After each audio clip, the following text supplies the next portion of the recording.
À la une sur BFM TV, le médecin de Koh Lanta, Thierry Costa, s'est suicidé au Cambodge. Il avait 38 ans. Il a laissé cette lettre où il parle d'accusations injustes. Il dit que son nom a été sali dans les médias et qu'il ne supporterait pas des regards de méfiance.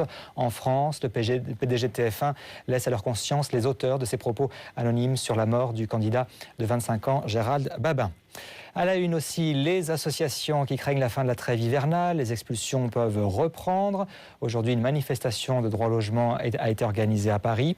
Certains locataires sont dans l'angoisse du lendemain, tandis que des propriétaires veulent être payés. Le gouvernement travaille sur une garantie universelle des loyers. On y reviendra dès 18h. Mais d'abord, on vous retrouve Florence et on revient sur ce suicide du médecin de Koh Lanta. Et oui, suicide qui intervient un petit peu plus d'une semaine après la mort d'un candidat le premier jour du tournage. On va retrouver Julia Delage devant le siège de TF1.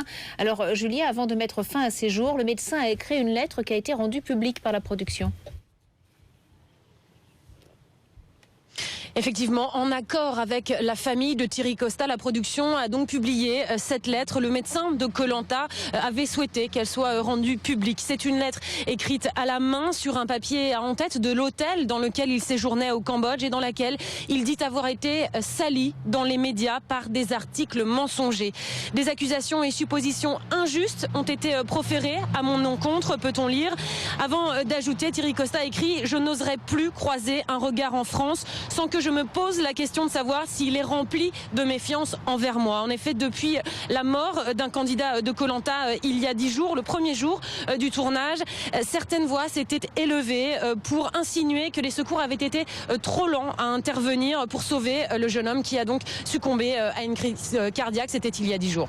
Alors Julia, quelle est la réaction de cette société de production? Elle se dit consternée?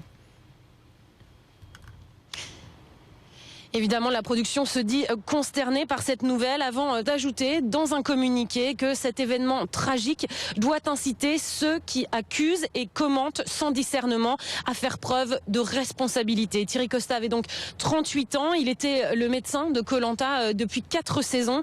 Et sa dernière volonté dans la lettre est que son corps soit incinéré au Cambodge sans jamais repasser par la France. Julia Delage devant la société de production de l'émission Koh Lanta.